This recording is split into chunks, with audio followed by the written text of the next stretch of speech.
So V1, so in this state V2 is going to be less than V1, right? The volume is less than it was before. So then the question is, what is the new pressure? And so we have to look at this equation, right? If P1 times P, if P1 times V1 really equals P2 and V2, and we're saying that this is less than V1, then to compensate, to make this thing really equal, we have to say that P2 has to be greater than P1. That these things compensate for one another. If volume goes up, pressure goes down. If pressure goes up, probably it's because volume went down. And so there is an inverse relation between volume and pressure. As one goes up, the other one must go down. That's all that Boyle's law is saying.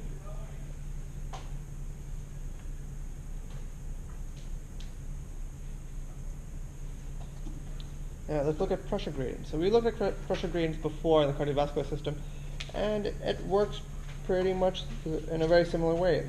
The flow of air is going to be proportional to the pressure gradient, the pressure difference over the resistance here. So if we have, a partial pressure here of 760 millimeters of mercury, and then we have partial pressure here of 700 millimeters of mercury, where do you expect the flow of air to go? Where do you expect air to go?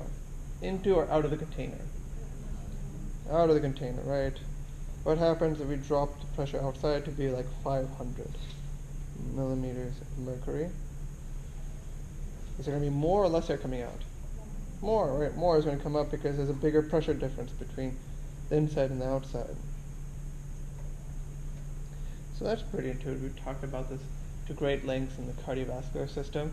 Same principle is true with gases, it turns out. But I'm going to ask you this. What happens if I make pressure the same on both sides? Is there going to be movement of gases here? Yeah, because it moves. So there's going to be. So yeah, there's going to be still a net movement of gases. It's just the net is zero. It's going to be a net exchange of zero. And more importantly, what's going to happen here is what's going to dominate is diffusion.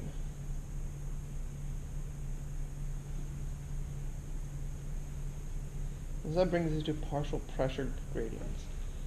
So the way that gases diffuse, so before we had the idea that diffusion, it goes down chemical gradients.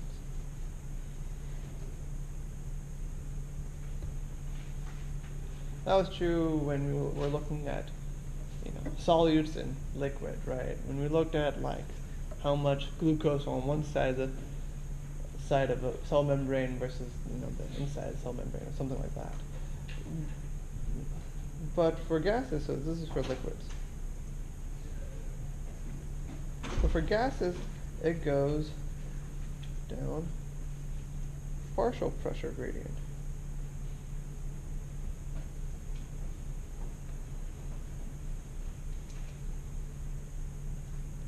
This is for gases. So you can have a situation here where your total pressure here, so I'll write this as P tot 760 here, and then P tot on the outside is also 760, but I can tell you that the percent of oxygen here is going to be 20% here, but the percent of oxygen over here is only going to be, let's say, 10% here.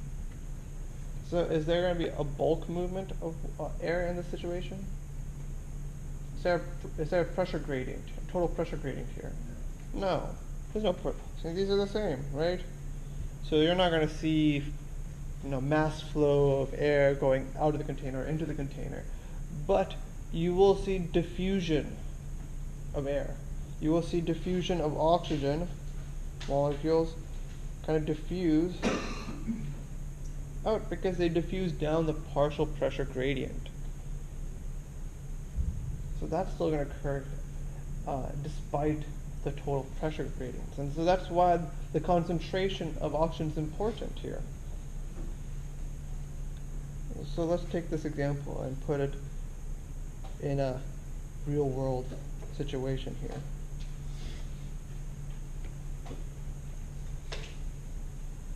So much erasing. Okay, good enough. So let's say this is our lungs, and we'll say the partial pressure of oxygen here is 40 millimeters of mercury. So we're going to say out here that we're in high altitude situations. And so the higher you go up in altitude, so if you go to Denver, or go to some mountain, or even a hill, pressure drops. The total pressure drops. And that's because of gravity and various other effects that you don't need to know about, but you need to know at least that as you go up in height off sea level, the pressure of gas decreases. And so we can see that the total pressure could be something like 100 millimeters of mercury. But here's the trick. Composition of air.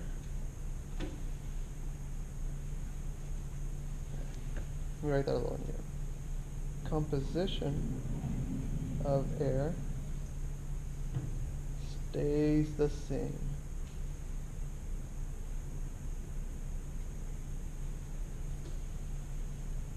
So if the percent in your lungs, so let's say you took a breath of air at sea level. So right here where we are, you took a breath and then you get teleported to the mountains in Peru. Let's say hypothetically. And so you still have percent of oxygen, still have a 20% of O2 in the air. In Peru, in the mountains of Peru, what's the percent of oxygen? Let's say 10,000 meters above sea level. Saying that the composition of air is still the same. The percent of gas is still going to be the same. There's still going to be 20% O2 out here. But what's the partial pressure of O2? Out in Peru, this mountain in Peru. 20%. What's 20% of 100? 20. So what's going to happen is, what's going to happen? Oxygen is going to leave your lungs to the air around it. Because you had a higher concentration you had a higher partial pressure of oxygen inside your body than you do outside the environment. So you could potentially make, through action of your muscles, you can potentially make, a P total that's like less.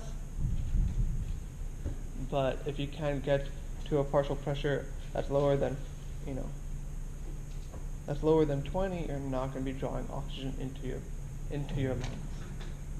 And so this is why people have difficulty breathing at high altitude, because as the total pressure drops, the total partial pressure of oxygen also drops. And because of that, if it drops too low, you're not going to have oxygen go down its partial pressure gradient. And that's important for perfusion purposes. So we'll talk more about that as we go along, but just keep that in mind. It's all about the partial pressures, not the chemical gradients. If the chemical gradient is true, then you would see no net diffusion because concentrations are the same, whether you're on sea level versus mountains of Peru.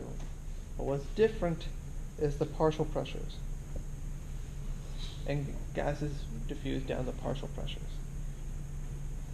Alright, so let's talk about the first step of external respiration. We're going to talk about ventilation. So here is the pathway air takes. So air goes, into your nose, past your nasal cavity, and down the pharynx right here.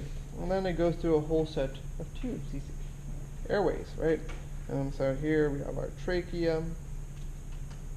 Then it basically goes to this kind of bifurcating process where it just keeps on branching and branching. And so from the trachea you bifurcate to the bronchus, and then you can have, primary bronchus, secondary, tertiary, and then you can, from there, all right, first, second, third, and then eventually you have bronchioles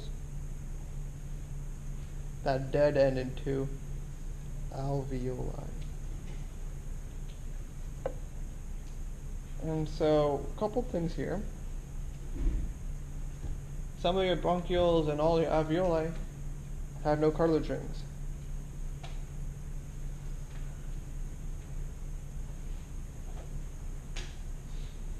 Everything else does. So the bronchi, the trachea, those have cartilage rings. So do you think the parts with the cartilage rings, do you think they're going to expand or shrink a lot? No, they're going to be kind of rigid, right? Cartilage rings pretty stiff. So those things are not going to be changing volume much, right? Do you think those are going to be exchanging gas with blood? No, there's not really much blood exchange